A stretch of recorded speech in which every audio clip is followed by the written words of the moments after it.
Have you ever wondered where all the electricity that your computer consumes actually goes?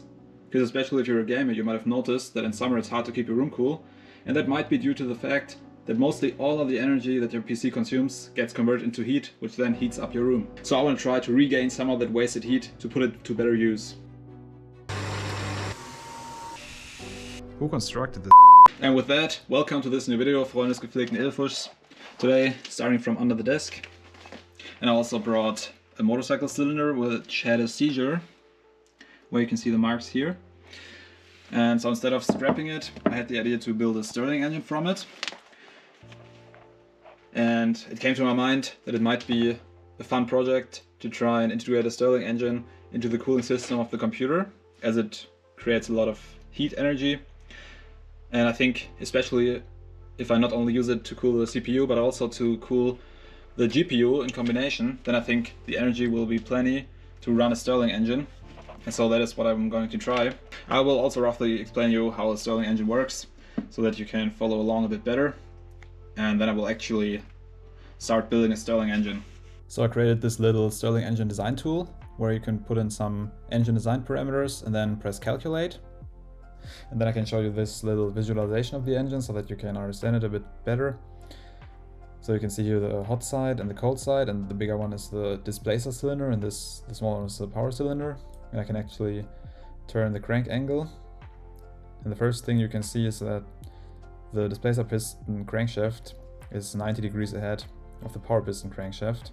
So when the displacer piston reaches the cold side, it's basically blocked, so all the air is flowing up to the hot side and gets heated. And that means the hot air will expand, and so the power piston will actually move outward because the engine volume will increase, as you can see. And once the engine reaches top dead center, so the displacer piston, all the hot air will flow to the cold side and will be cooled down, which means the air inside the engine will contract and the power piston will move upward again, as you can see. So that's the basic working principle of the engine. And you can also see that in the graph down here, how the pressure changes. So we have maximum pressure when the air is still at the hot side, and the lowest pressure when the air is mostly at the cold side. So that also matches up with our expectations. The most important input parameters are the upper temperature and the lower temperature, which are just the temperatures of the hot end and the cold end. And it shows 90 degrees Celsius as the hot temperature, because that's the highest temperature you would expect a CPU to have. And just 20 degrees Celsius, or room temperature, as the lower temperature. And the most important parts to design the engine in the CAD are, of course, the engine volume and also the diameters of the power piston and displacer pistons. So now that I had decided to use the motorcycle cylinder as a displacer cylinder for the Stirling engine, I chucked it on the mill and started to make the bottom flat, so I could later on just seal it with an O-ring that is attached from the bottom to the cylinder to seal it. As you can see, it looks pretty flat now, except for the two chamfers where the cutouts were, but I hope that's enough to seal it. So the next step was to put the cylinder on the scanner so that I could import it into the CAD and create a 3D model of the cylinder, and then build the engine around it based on my calculations from the Stirling engine calculation tool. So this is the first design of the Stirling engine I came up with. It uses 2 crank cheeks per piston, which I think is a little bit too complicated. That's why I changed it in a second design, so that it only uses 1 crank cheek per piston. Here you can see the engine actually running, and you can probably see it better in the cross-sectional view. And now you can see the displacer piston in red, which is always 90 degrees ahead of the power piston, as you saw on the calculation tool, which I showed you prior. So now that I had the 3D model, I started making the milling program and started cutting out the material I needed. I started by turning the power cylinder on the lathe, because I think it's one of the simpler parts. And here I'm just boring the inner diameter to 30 millimeters. And I can later adapt the piston outer diameter to get the correct fitment. Yeah, I know there are some cheddar marks, but they are in a spot where they shouldn't be too annoying. And I also drilled a ventilation hole so that trapped air at the top of the power cylinder can escape. It doesn't build up and block the piston from moving. I even honed the cylinder, even though I think it will make the friction between cylinder and piston worse, but it was fun to try out, and I think the result is actually pretty good, and it will hopefully help to maintain the oil on the cylinder wall. Then I made the piston, which I made from aluminium, because it's an oscillating mass and I don't want it to use steel. I made the piston out of 2 parts and 1 piston ring, which sits between the 2 parts. And I got inspired from Tom Stanton's video about his Stirling engine build for a bike, where he used a 3D printed piston ring made from TPU. So I will also try to do that. I'm not quite sure if it will be airtight enough, but it's worth giving it a shot, and otherwise I'll just change the piston design, which is not a big deal. Then I had all the parts together I needed to test the fit between the cylinder and the piston, so I put in the linear bearing, put together the piston with the O-ring, put in the connecting rod and screwed on the piston to the connecting rod. And then I could test the fit itself. As you can hear, there's a bit of friction, so I might have to tune it. The next step is to modify the power cylinder and to machine the linear bearing holder for the piston rod of the displacer piston. Here you can see how they both attach to the top plate and also the top clamping plate, which sits on top. So I chucked the power cylinder back on the lathe and turned down both sides so that they could fit between the top plate and the top clamping plate. And then was time for the CNC mill to do its thing again, so I started by machining the connecting rods. And I drilled the holes a bit bigger so that I could insert some brass sleeves to reduce the friction between the crank pins and the connecting rod. And here they are. And then I continued on to machine the crank cheeks. I made both from 4mm aluminum sheet, which I had at hand anyway. And as you can see, they came up pretty nicely. I just had to clean off the edges because the tabs had to be removed, and I just filed them off. The next parts on the list were the piston rods, which I'd previously turned on the lathe, and I made a custom holding plate to attach it to the vise. And then I drilled the hole to later on attach the connecting rod. So the top clamping plate was still missing, the top plate and also the bottom plate, which I all made from 5mm aluminum sheet. So I started with the top clamping plate, which sole purpose is to hold the power cylinder and the linear bearing holder for the displacer piston. Then I made the bottom plate, which was basically an easy part, but I decided to machine some ribs into it for a bigger surface area for the heat transfer, because the bottom plate is the side where the heat gets transferred into the engine. And that took the milling program a bit more time, but it also went well. And then I made the top plate, which was also straightforward, with just holes for the power cylinder and the bearing holder for the displacer piston rod. And the last part was the crankshaft holder, which is also easy, which I just changed the position of the vise so that I could drill the hole from the bottom where it attaches to the top clamping plate. And the part just needed 2 M4 threads to be tapped in, and then it was finished. I finished most of the parts now, and I think they already look pretty good. I even took some time to round off the edges, so that looks a bit better.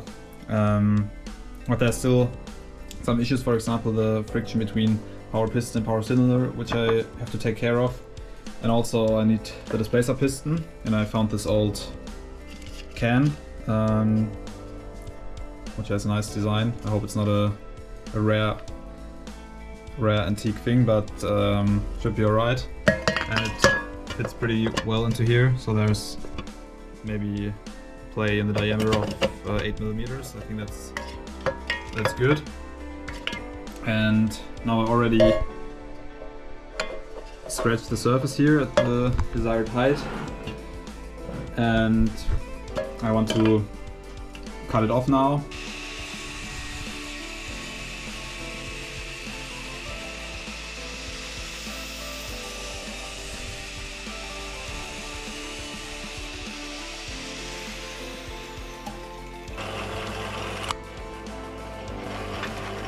So here we go, we got all the parts we need to assemble the engine.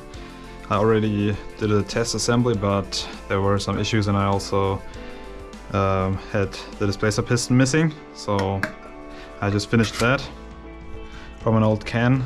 I think it's a pretty smart design. because I could just shorten the can and then put the lid back on top. Won't be completely airtight, but the air inside needs to equalize the pressure to the outside pressure inside the engine, so that it, I guess, doesn't do that. So it's probably not too bad that it's not completely airtight. So this is the base plate where the cylinder sits on. So I'm using an O-ring that is temperature resistant up to 200 degrees Celsius, because as this is the hot end, it might go up to 200 degrees Celsius, even though I planned to run the engine on 90 degrees on the hot side, but I don't think it will run with that low temperature. So it's probably better to apply more heat so that I have a bigger pressure difference, and if the friction inside the power cylinder is too big, then an increase in temperature might just do the trick to run the engine, but we'll see.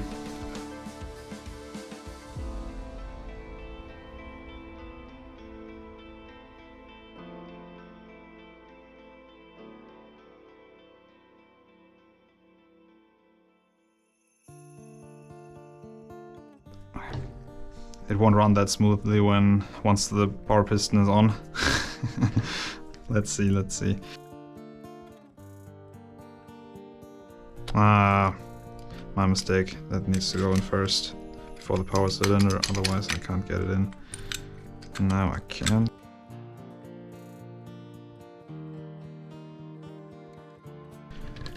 That's freaking annoying. Who constructed this? Oh my god.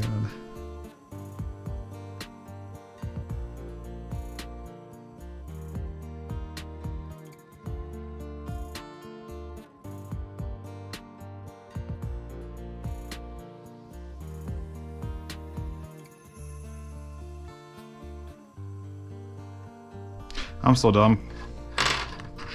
Look what we found here. Oh my god. It's really the funniest part.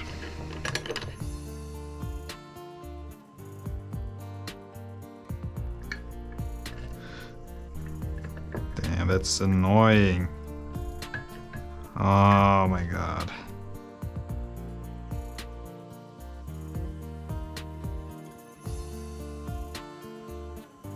I think it should be fine now. O-rings are in place.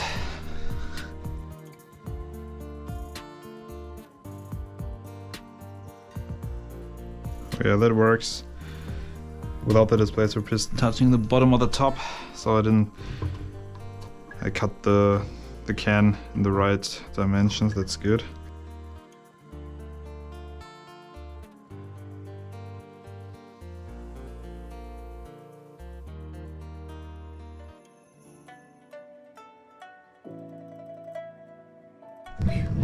So the assembly is finally finished. Took me some time, but I'm quite happy with the result now. Even if it won't run, I think it will be great as a decoration. But before I do that, I will try to make it actually run. So yeah, still a lot of friction, but it's gotten much better with the newer piston ring design. And there's also some air leaking past the piston ring seal, so yeah, that's the first thing I have to tackle in order for the engine to be running. Another part is the water cooling I have to add. I already added this hole here, where I can connect the hose, and because I can facilitate the cooling channels inside the cylinder. The other exit for the water is down here. I can just machine another plate, which holds the connector for the hose and an O-ring to seal it. And then I can connect the hose to a water cooling system from a PC. I also want to change the bolts so that the bottom is actually flat. If you don't want to miss out on future videos and projects like this, then hit subscribe.